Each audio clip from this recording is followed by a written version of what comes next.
Hello everyone and welcome to another practicing session here at the clavichord, as we try to do every Thursday evening 7:30 p.m. Brussels time as a YouTube premiere, and also at Monday 7:30 p.m. at the piano here to Frenzel, or later of course at this beautiful Fritz.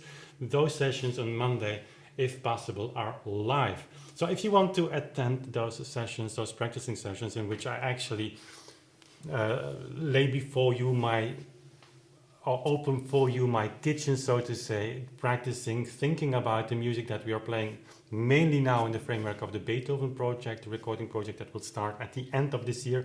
If you want to attend those sessions there live, also participating in the chat with the awesome Authentic Sound community that's coming together there, there's no better way than to subscribe. But not only that, you have to set your notifications through that famous bell icon. YouTube is not sending you any notifications anymore for the live streams, and that's a pity. They're changing their notification system, and so the only way for you to get notified when uploading new videos, but also when going live or having these premieres, is by hitting the bell and set those notifications carefully, both for mobile and for your desktop environment. It's what it is. YouTube is heading towards a new kind of system to recommend videos and things like that. Many channels have seen the consequence of that, my channel as well. So in subscribers count, we are not growing as fast as we did in the past. With many channels that's the case, because YouTube actually blocks the recommendation features. So they're recommending videos to other people, but they're doing that in a different way now. So the challenges on YouTube, because there's so much content, to be notified and to grow an audience are becoming more difficult. On the little bit longer term, they're thinking on implementing a kind of satisfaction feature for you as a viewer, so to let them know actually what you think on certain videos or certain channels, and that will change again a lot for the better, I think. But that's what it is for now. So hit that bell and set the notifications for this channel if you would like to participate in the live chat. That's actually a wonderful feature delivered by YouTube on both the premieres and the live streams. And if you would like to hang out with me more one-on-one and a video call session with a group session with people, that's possible through my Patreon page. We have now, and I always forget to mention that, but I know for some people it would make a difference. So now Saturday we have our monthly hangout at 5 p.m. Brussels time.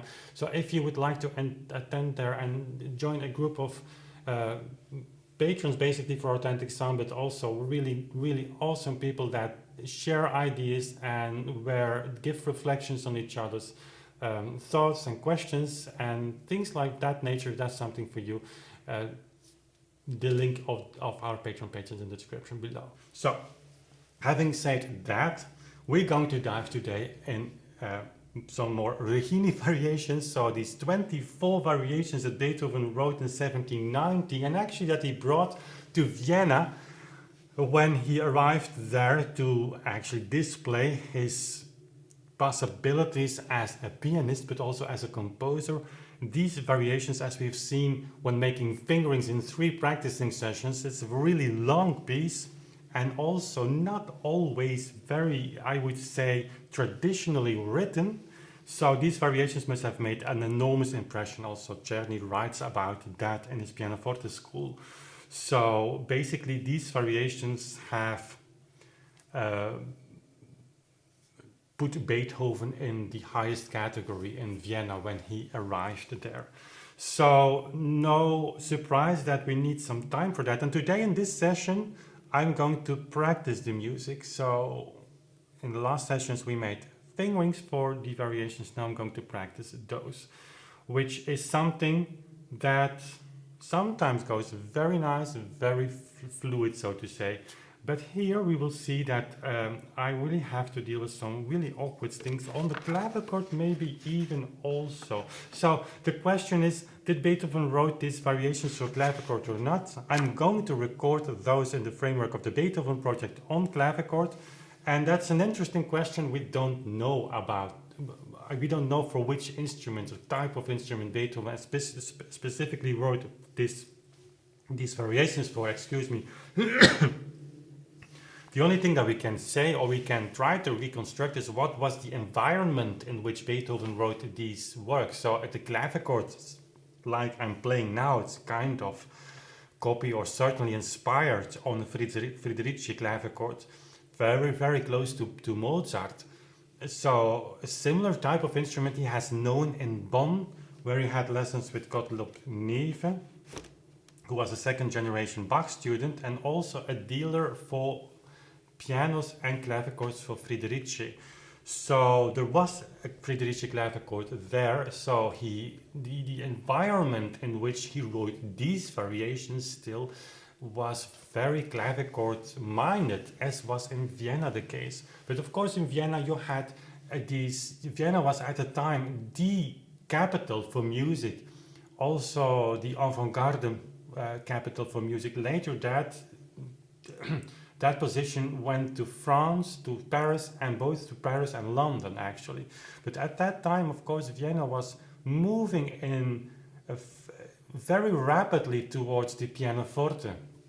But in 1790, that was still very early. So we tend to forget that the pianoforte, the introduction I wouldn't say on a very basic level, because those instruments were really expensive, but that, let's say, these elite musicians and also the elites of the music lovers of that time, the people with money, so to say, that the pianoforte actually broke through, is that correct, from 1790 onwards, so later than we tend to think about it. So Mozart, his life actually ended when the pianoforte really became a kind of standard instrument. Not that before that there wasn't a pianoforte, but it was not as common as we would think today. So it's interesting to reflect on which type of instrument Beethoven taught these variations. And so the clavichord is certainly a solid option if you would want to play those variations on a kind of period instrument. But they are experimenting with technique, and the clavichord has certain limitations. It's nothing to do with speed, in case you would think that. It has to do with certain grips, with certain positionings on the clavichord, on the instrument. The clavichord requires a rather perfect relation or perfect alignment between the hand position and the tangent. So from the moment you're spreading your hands, if you're going to grip, so to say, or chords that you have to play that are a little bit more difficult, that need your first finger on the blank keys or on the upper keys, they're white, and things become difficult. And so that's an interesting position, because you can say, well, did Beethoven then still wrote for the clavichord? That's a good question. It's possible. They were evolving towards an expansion of their technique. And so, of course, an evolution starts from within a known situation. In this case, this is certainly the clavichord. And by the way, if you would play this on an early type pianoforte, you would have not similar difficulties as at the clavichord, but still. So, in a way, what you sometimes hear that people say, and it's a very provocative thing that I'm going to say now, but you know me, I'm explaining it in a second, so don't worry. If people say, well, if Beethoven would have known the Steinway piano, he certainly would have chosen for that instrument. That has a certain truth in it. We shouldn't forget that. We look back at these instruments, so it's the pianofortes, I'm playing on those, so and they are really beautiful, and they add so much language and so much environment, so much context around these works that are written on these instruments. But at the same time, those composers were looking forward. Beethoven didn't went from a Walter piano back to a Stein piano. He didn't went back from the Graf piano later to an earlier one. So it's not to say that they rejected totally what was before, but they were looking forward. And so these moments where you see a variation set like this, written with a technique sometimes in which you say, well, now this doesn't work really, really fabulous anymore. That doesn't mean necessarily that you have to jump ahead in time 20 years.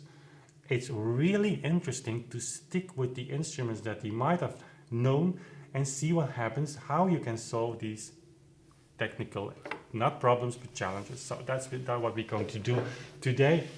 Apart from some basic practicing.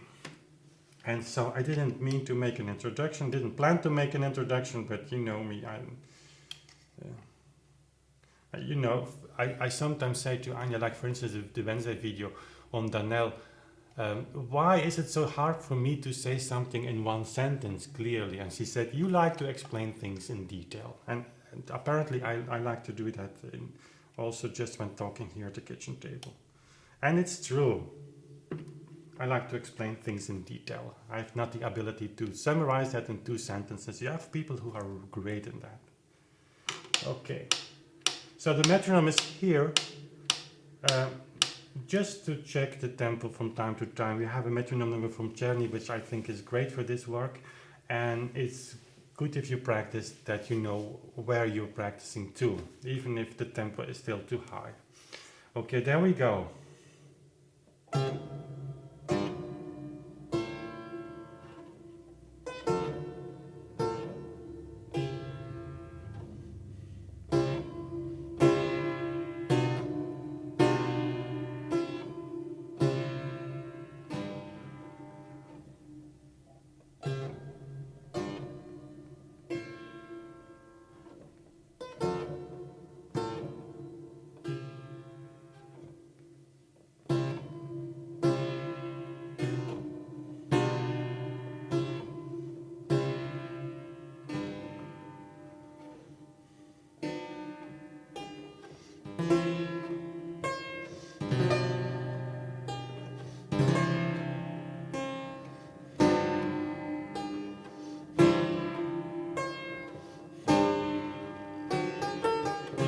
I actually kind of like the timing here. Not too much.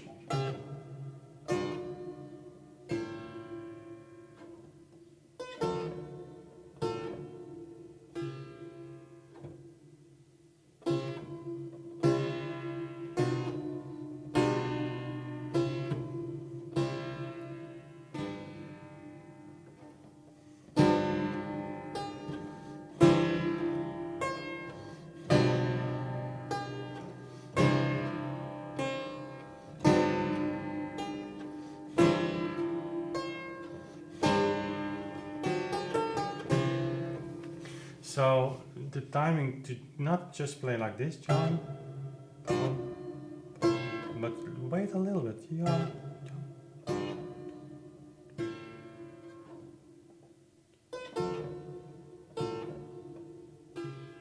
Adds a little bit of mysteriousness to that. So, question I got, one of the viewers asked, actually he appeared to know, that for Beethoven it was not a practice to arpeggiate notes, like I do often. That's on the keyboard.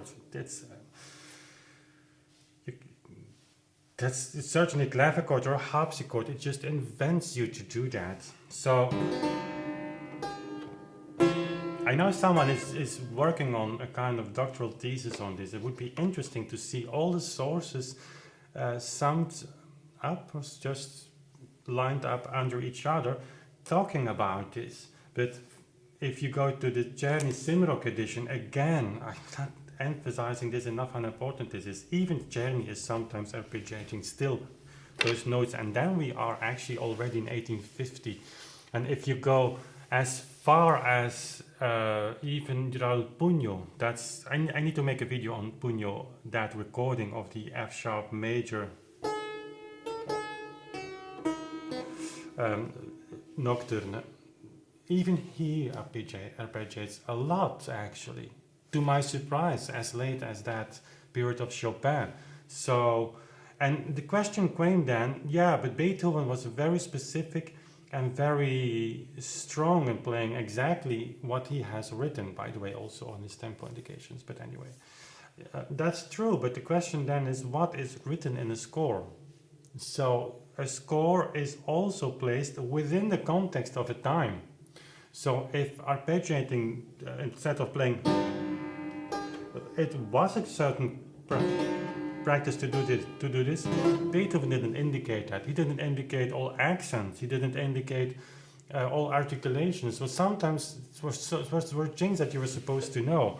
But it's a good question in a way that I wouldn't be able to give the exact answer to that, and I don't think anyone would. So it's true that I sometimes exaggerate, maybe a little bit more than today is common, but I often even not think about it. And I know it was a practice that was certainly true also in Beethoven's time for Mozart, but how exactly? That's a very, very, very good question. Okay, let's continue here. Sempre dolce.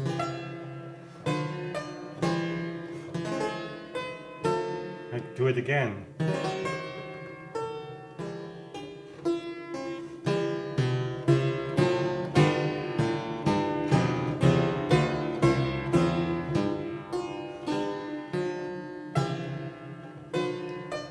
You can do it without here also.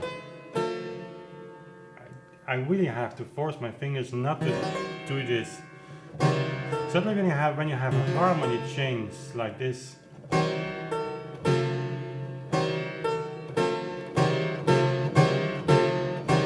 I think it has to do also with harmonies that are rather shocking, like that you introduce them.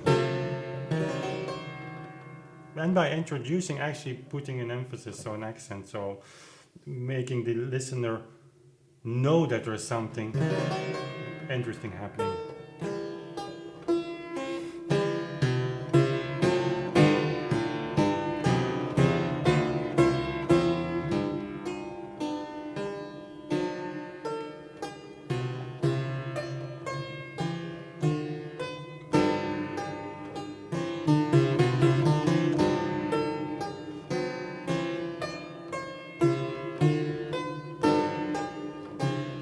Let's see here.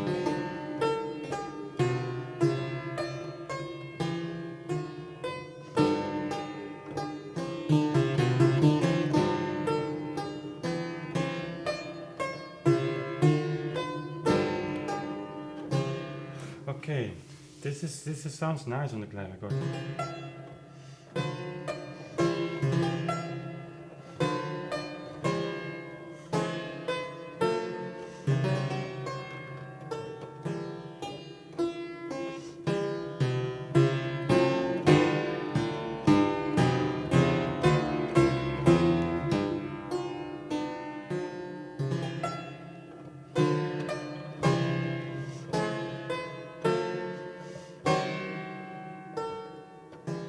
It's also possible.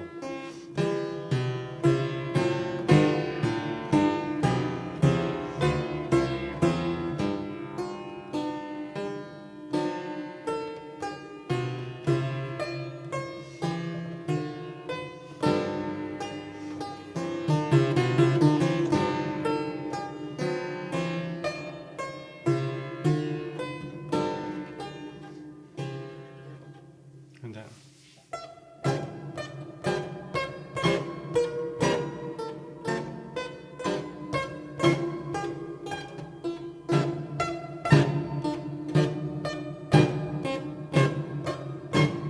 I think a little bit sharper would help us.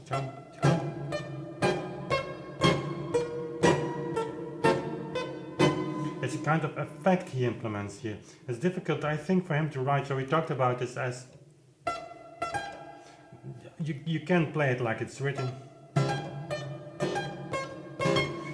But if you consider this to be a short appoggiatura, but really to the extremes, given on a soft beat, and by the way, you will hear our puppy dog. I think he's upstairs. Dum, dum, dum.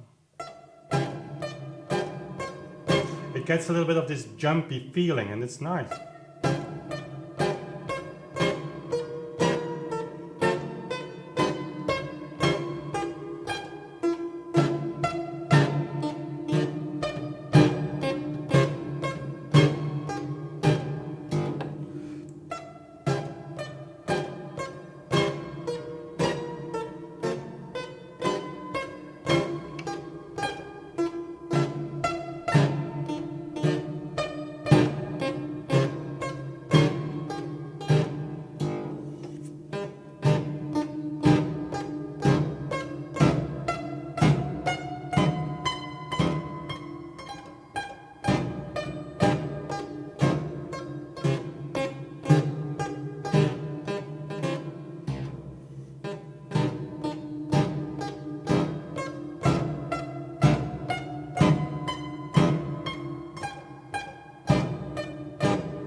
Okay.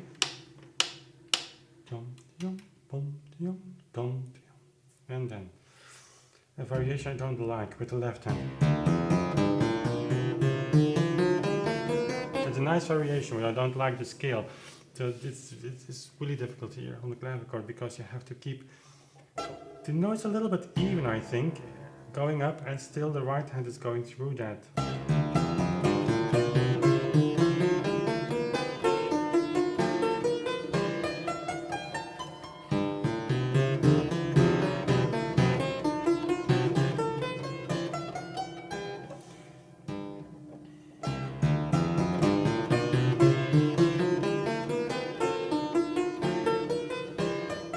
Okay. So the ending needs to be more clear, more precise actually.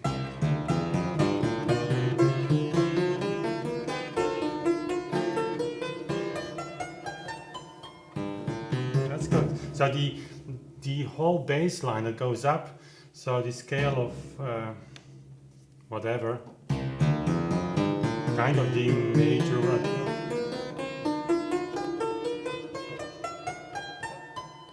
And then you have to make kind of end of phrasing, and then it's nice. Let's try it.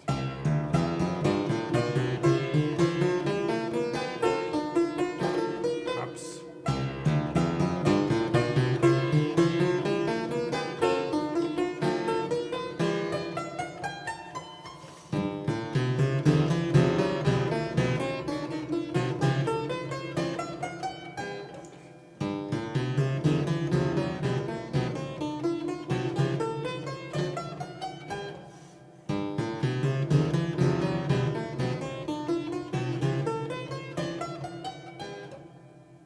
Again.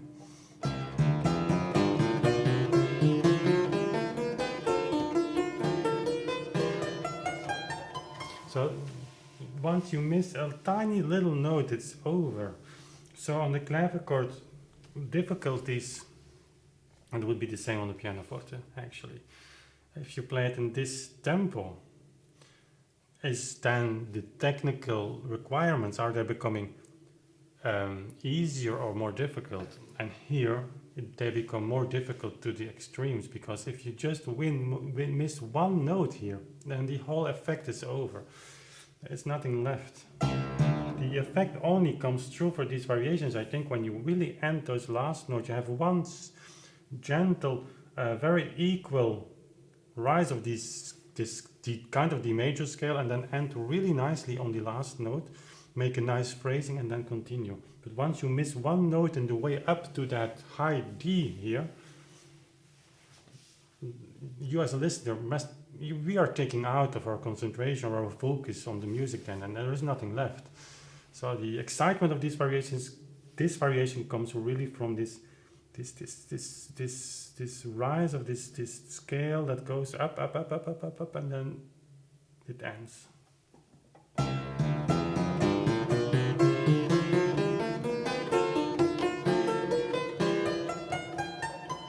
And the right hand needs to be tom, tom.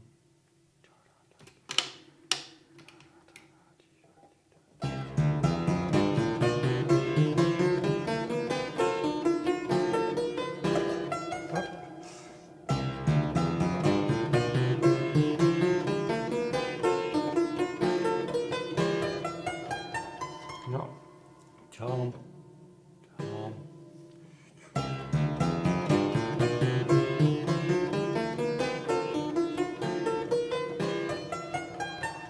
That's better. It's becoming good. No.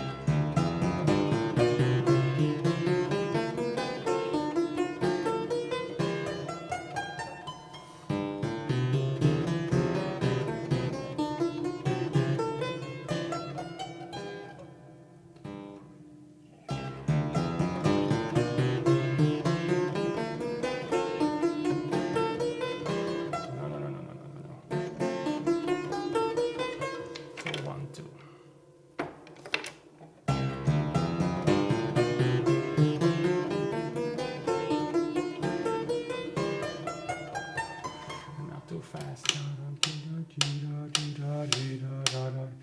see I'm increasing tempo and suddenly this magic feeling is away.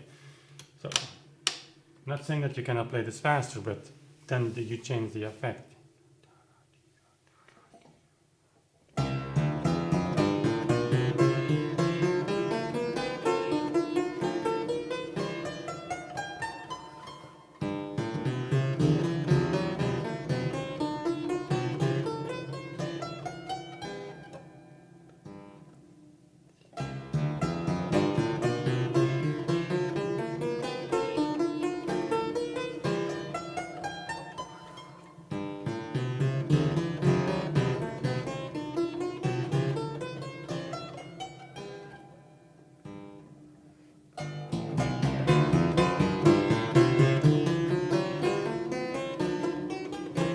What notes are there?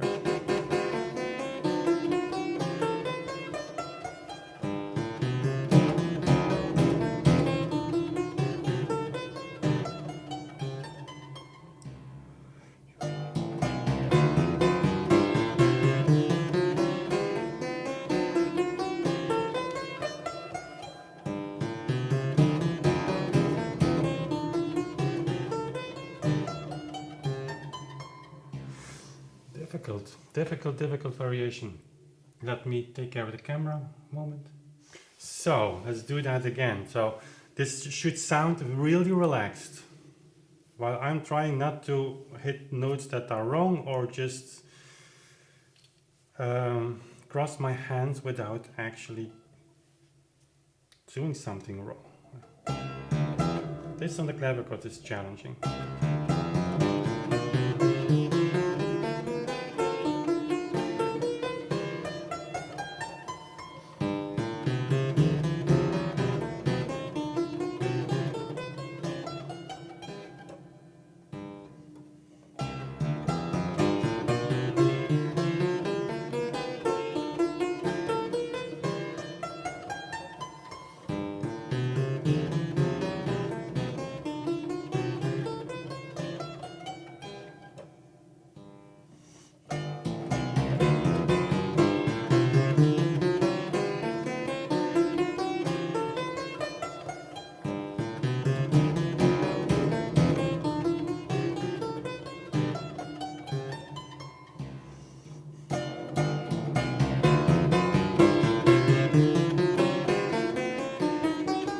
Ah, shit.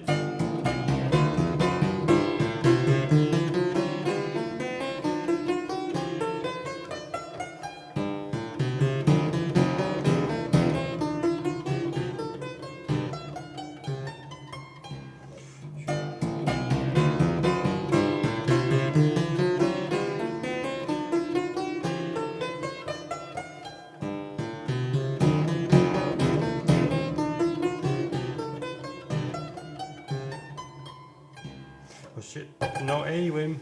So these variations, so this variation is this third one. If you talk about tempo, if you want to talk about tempo and saying, well, double this, I think it's do whatever you want with this music. But anyway, that's on the clavichord technically impossible. And even if it would be possible, and would be very well possible, doubling this, then the clavichord says no, not anymore. And that's not something that you can safely say, well, that should be considered as normal because it's Beethoven. No. The context of the time are the instruments that were available, so this needs to work on the clavichord. It can be difficult. And sometimes in these variations you will see that it takes things to the extreme for an instrument like this, but it's in a way a weird discussion we're having sometimes, in which people say, well, if those metronome numbers don't seem to work anymore because they are really too fast, then people say, well, yeah, it's because Beethoven aimed for the unreachable. It doesn't apply when you try to play it on the clavichord. If it then is a little bit difficult, you hear people say, well, that's obviously not anymore for the clavichord meant. But yeah, I don't think so. This is still, I would say safely, that these kind of variations, music that is written in that time, is not only, but it certainly is clavichord music as well. So that as an in-between. Let's try it again. Giving good accents, I think, helps.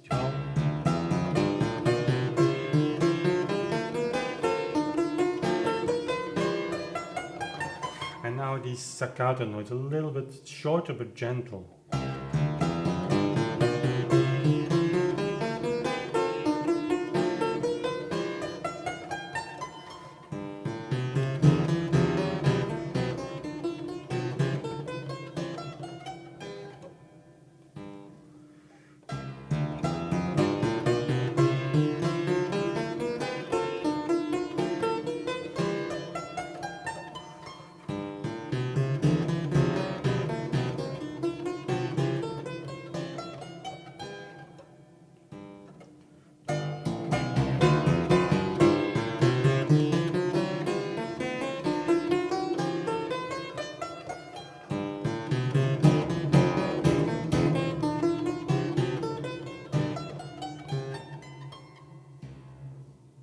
That's going in the direction. Well, not there yet, but again, this needs to develop. 108, same tempo as the Czerny Presto.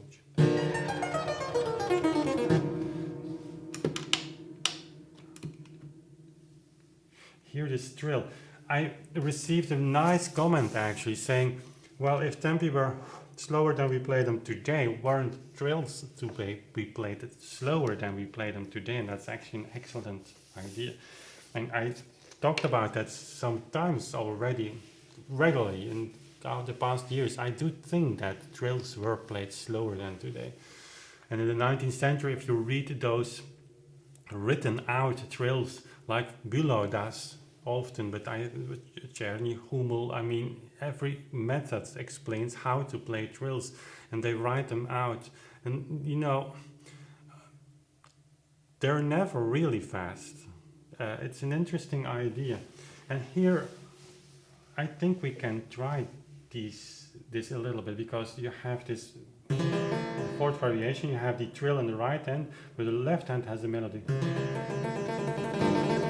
So if I play the trill really fast, so I mean in a normal trill speed on the clavichord,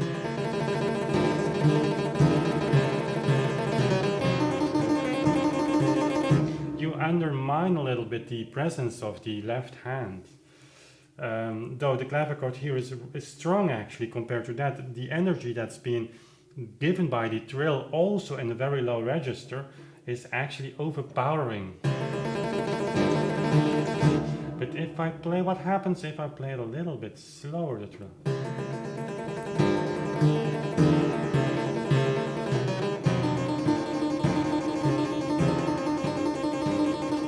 It's difficult to keep the speed slow.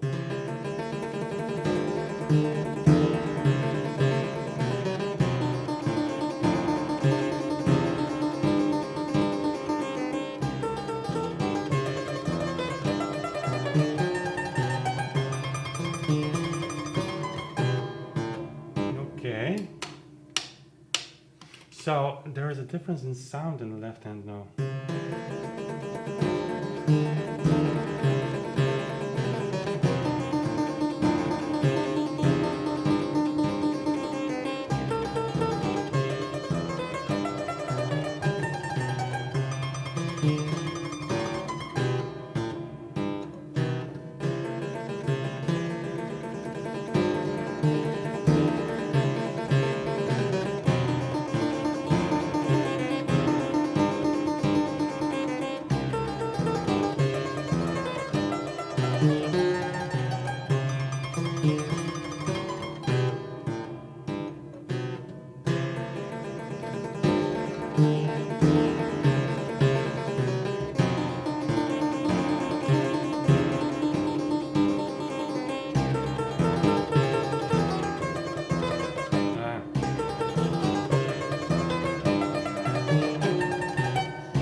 Better, I think.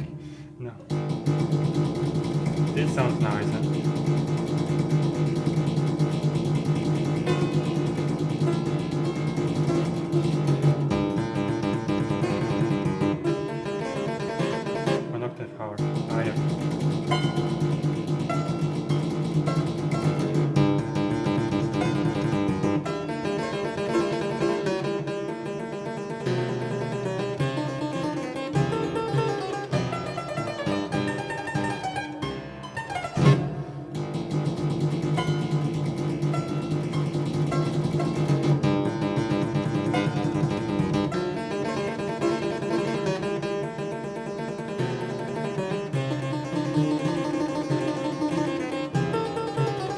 difficult to keep this speed of that trill low enough, because if you have these quarter notes, you have to make the ending also. Beethoven is indicating this ending, so this Nachschlag. And they're always irregular. There comes a moment in which you have to speed up a little bit in order to make this kind of triplet within the trill. It's easier when you start with the upper tone. If you start with the main note, then you have to implement a certain irregularity at the end. So dee-da-da-da-dee-da-da-da-dum.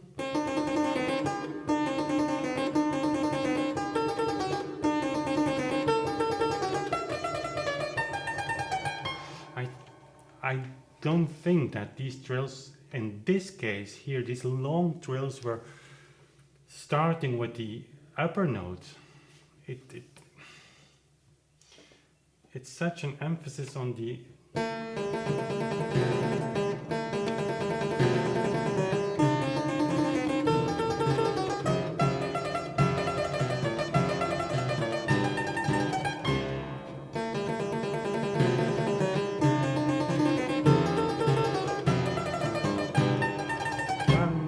I'm not saying it doesn't work. So trills and main note, upper note discussion, that's really complicated throughout the whole 18th and throughout the whole 19th century. And certainly in Beethoven's work, so Mozart as well, there were changes and shifts that happened for that reason, and probably in Mozart works, the main practice still was the upper note, and Beethoven's earlier works still also, but that changed throughout his life. You can see that even Czerny actually shifted in his last edition, so the Simrok, actually to complete main note trill, well knowing, actually also writing about that in his pianoforte school, that it's not has been the case for Beethoven, but always. That's a really complicated thing, and these long trills, even in Bach's works, so mid 18th or early 18th century, long trills, they called that, I'm just repeating what I've learned in Amsterdam by Jacques van Nootmessen, he told me that they called that organ trills, so long trills, and they were starting with the main notes. So in the Passacaglia of Bach, that long trill at the end, double trill, we were playing that in Amsterdam with the main notes. So but I wouldn't be able to point to a source for that. Is to be found. Read Neumann, I think, Ornamentation in Baroque and Post-Baroque. He was reading that book at the time. I have it here, or it's upstairs. So probably it's there. So all to say that there is no black and white here. So if people come in and say to you, well, you have to play Bach trills like that, or you have to play Mozart like that, and it's not that simple. So here, these long trills, I think, making them with the main note makes sense. But I love the sound here at the bass. It's I don't know in English, but it's so.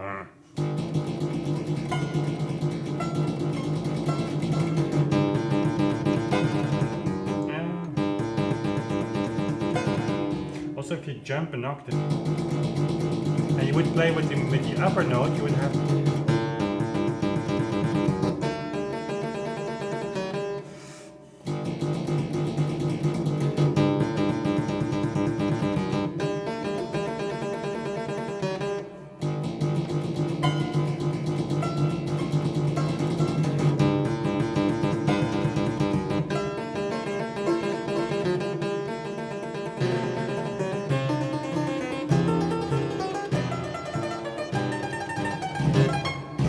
Not easy, this.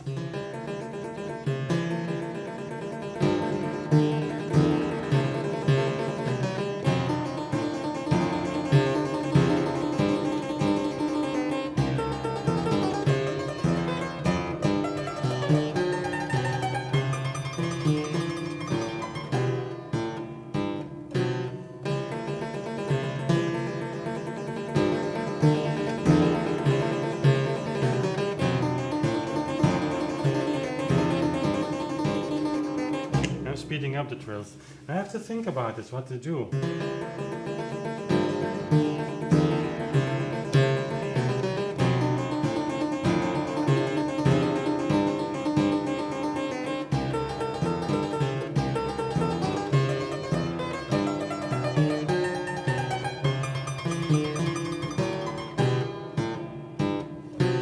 Because rhythmically, this seems to be easy, but if you come here, for instance, to the end, it needs to come together right at the exact right moment. So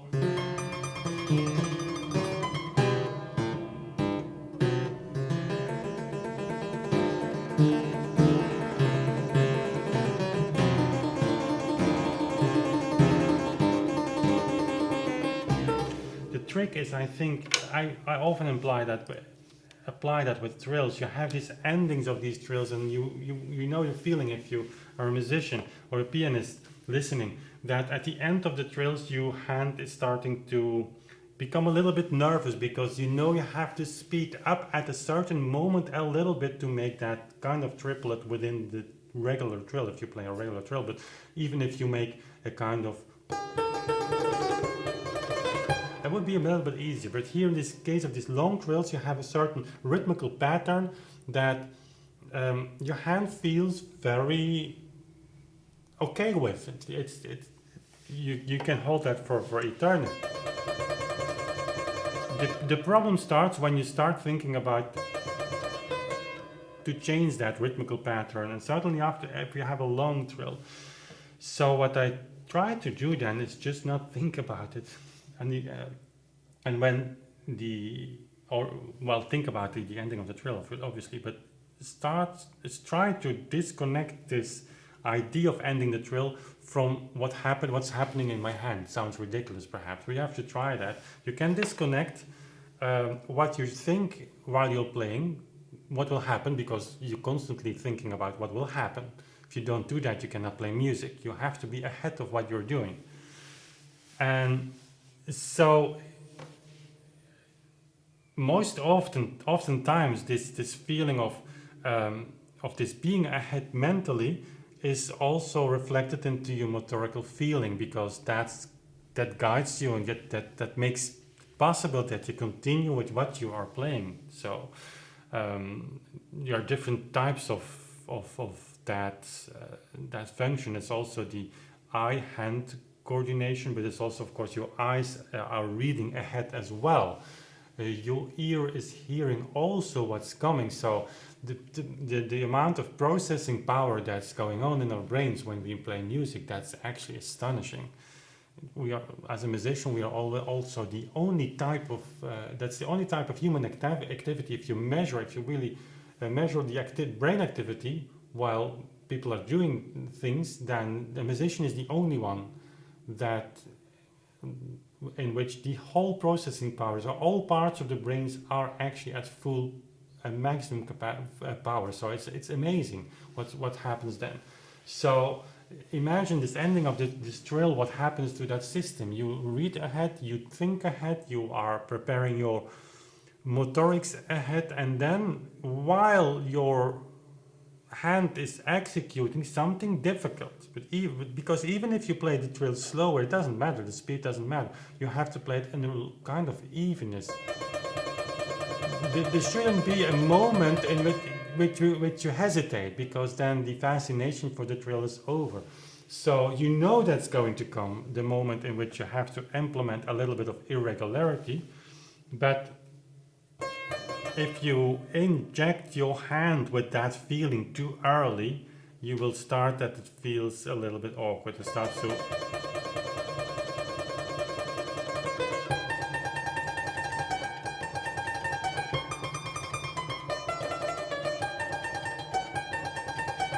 That's a difficult process, certainly when the trills are shorter, because then the movement from disconnecting your hand with your brain, actually, in a way, so to say, not allow the hand, it's weird, I know, but you have to try not to allow the hand to look forward, to know, keep it a little bit dumb, keep it a little bit stupid. But there comes a moment, of course, where you have to involve the hand in executing this difficulty, implementing the irregularity in the trill. And that's, of course, simpler in a longer trill, because then you have time to prepare also that signal, and the moment on which you give that signal to execute a difficulty. Because if you are on the end of this trill, the other hand, the other part needs to continue by itself. You don't have the processing power to control then again what's happening in the left hand, or vice versa. Well, this sounds complicated, but it is complicated. And so analyzing the system of the way this works, we process the notes, reading the notes, hearing the notes, reproducing the notes, and then also being able to execute it in the way we exactly want, and also being able to reproduce that time after time without having to fear that it's not going to work. Well, things can happen, but that's a complicated process. And even for a variation that looks very simple, there are a lot of decisions that you need to make on this, and mentally prepare yourself for that. Now, I'm explaining it, and by explaining it, it becomes, we focus so much on the difficulty that becomes way over the top of what it really is. I mean, those are tiny little details, but by expounding our view on that a little bit, I think it's good to stand still for a moment, and also for these things, because when you play, you have to be able to do it. And so that's the reason my friends, the F16 finders, are going to take off. But anyway, we play Beethoven and we stay on track. So if I arpeggio it here, it's obviously, and I do it unconsciously, I mean, I don't think about it, it's to make this, to give this F sharp a little bit free room. Because your attention will be on the F sharp then, if you let.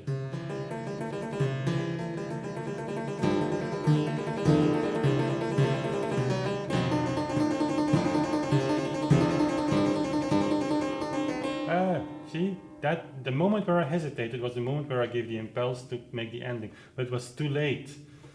You might say, well, that's just one little note of the trill that you stopped, but that's enough. That's not.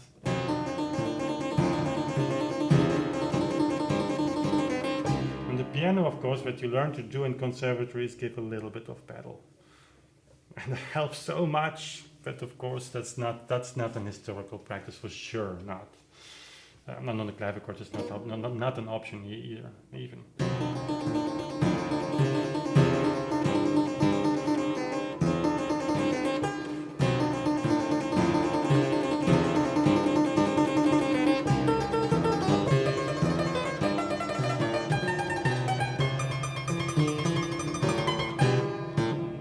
That was okay. So the trill started slower, speeded up a little bit, and then became in the kind of crescendo together. Not too fast.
You see that those variations are not easy on this level. I mean, level in the sense of, if you really want to play those trills as neat as possible, and that's difficult on the clavichord. Difficult on the pianoforte as well, but it's easier. And you know, if you can do it on the clavichord, then it's easy on the piano. So we continue. I think we have still time for one variation, maybe two. And I was planning to do half of them, you know, just taking care of the camera. But it's really a picture of when I would practice myself. I can play such a variation for 30 minutes, and it's a good thing, I think, to stand still, because there's no rush, there's no hurry, and being able to play all these 24 variations. Take your time, and the more time you take, that's my feeling, and stand still in a short passage, like here, a few bars. At a short passage of okay, you know what I mean. The better, I think. It can develop more. There is again more processing power left when you stop practicing, and you have only played 4 or 5 variations, but really in depth studied them. Then when you leave the instrument, it's only those 5. Your brain is continuing with what you were doing. It's not stopping. Even if you go outside and I'm playing with our puppy dog a little bit, because he will need that kind of activity, I think. Even then, you continue with that. So you're only moving that part of activity in your brain to another part. I don't know where, but it continues. So if you return to the instrument later, to your instrument later, then you will see that mysteriously this developed, also technically. So, and that the more you go into detail, the more time you spend at a certain difficulty of certain passage, the better it is to enable this ongoing thing in your head to function really well. Okay, there we have the octaves. What I'm going to do is just play those together. So it's like this, and it's written like this. It's just a 5th variation. I'm going to read first.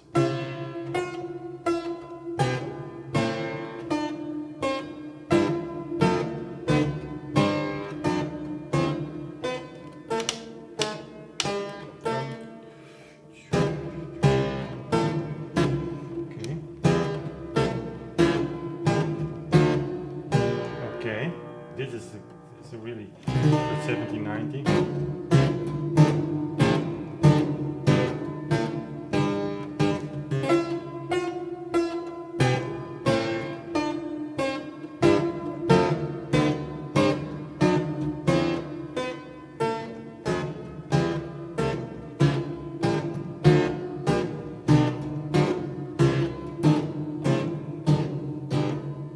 Let's try with the triplets.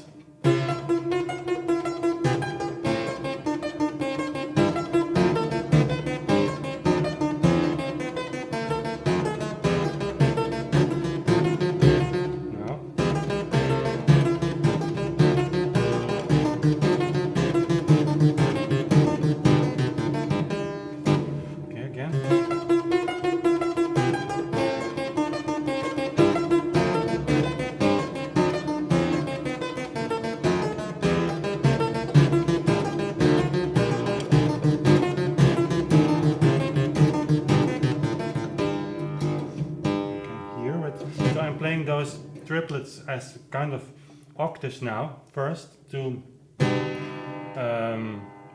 make the piece a little bit simpler, but also to, if I can take the grip of the octave of the triplet in once, I can probably play it as well as a triplet later. It will reach a little bit easier.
So if you don't play the clavichord, then you might say, well, this is not so hard as a variation in this tempo. Perhaps it's not the most difficult thing to play. But on the clavichord, you don't have the luxury to play those octaves, the high notes, from the position of your low note, from the lowest note, what is possible on the piano. So if you play octaves like this on the clavichord, you really have to divide your arm weight between the lowest and the highest note. That's the reason why you see me also use this arm a little bit, because otherwise you will, let's try to do that with a fixed wrist. It's difficult to do something wrong on the clavichord.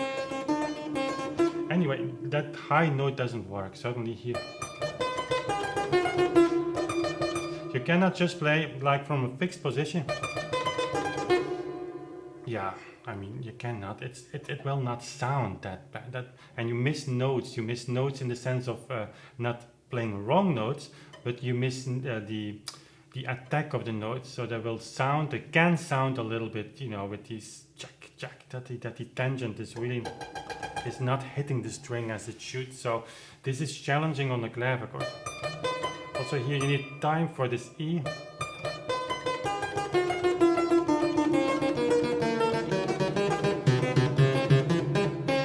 So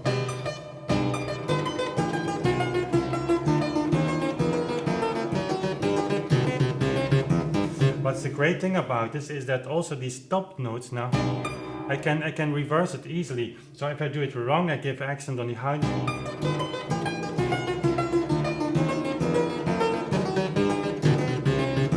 So apparently we're not going to do that, but my point is, if you give that high note still the quality of the attention of that on the clavichord you need to give it. If you do that on the piano, transfer this feeling on the piano, you'll hear it as well. It will sound better. So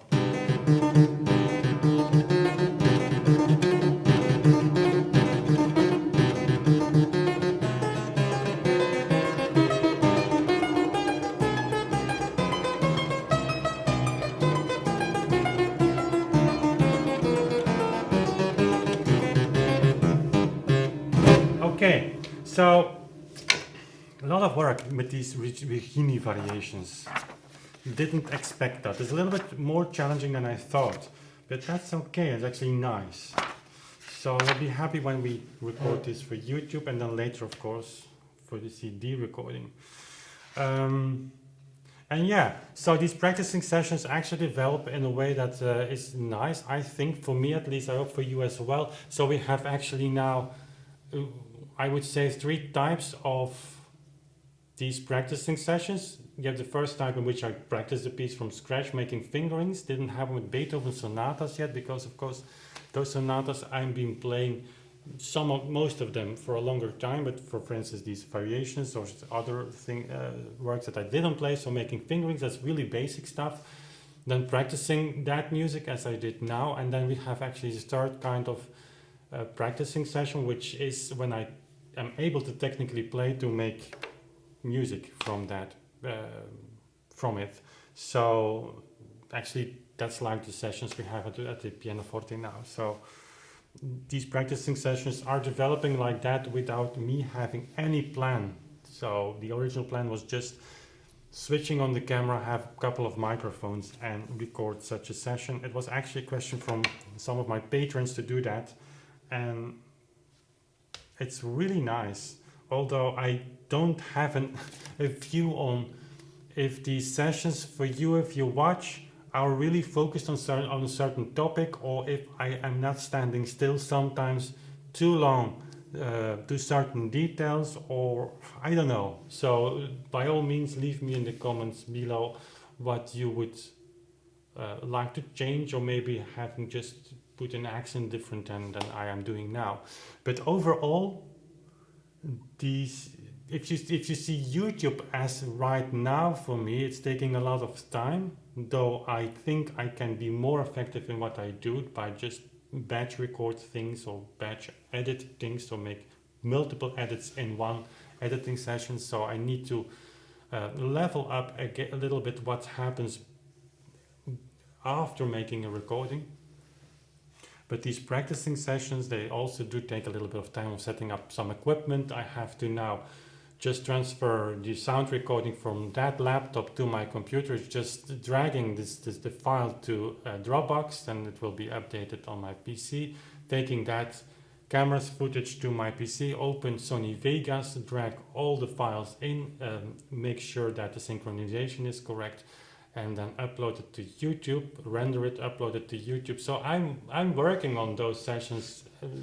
These sessions, I mean, apart from the recording session, will cost me probably an hour. But the great thing is that there are so many things now as we speak that happen in my life, not only as a musician, but we're working on projects, tempo related. We work on YouTube and preparing the Beethoven project, but I have also my organ consulting projects that are taking a lot of my time now. And the thing is, if I wouldn't have these practicing sessions, I wouldn't be practicing these Righini variations right now. And so I have 1, 2, 3, 4, that's the fifth work that I'm practicing now at the clavichord thanks to the practicing session. So only that for me is a big win situation. So I hope that you feel the same and you have something in these sessions that's right for you, that can inspire you. Okay, not to forget to mention the Mozart D major sonata that we just practiced in 3 sessions, and it's still waiting to be recorded actually, because that's ready. Okay guys, thanks for being here, thanks for watching, thank you also to my Patreons. Don't forget to mention them, because they are really supporting not only but carrying the work that I'm doing and putting their hands underneath the work that I'm doing, and that's really, really awesome. So thank you for that, and also thank you for checking out that Patreon page. There's a link below if you haven't done so. That's what keeps me I'm giving time also to producing these things for you. It's really important, so thank you. And now moving up to the next practicing session, which is probably Monday live. I think live, I hope so. A lot of things are coming up lately, but I will do my best to be live then. Again, looking at the C major Allegro Assai of Beethoven's Third Piano Sonata, because we are not finished with that. So thanks for watching, and see you soon again. Bye.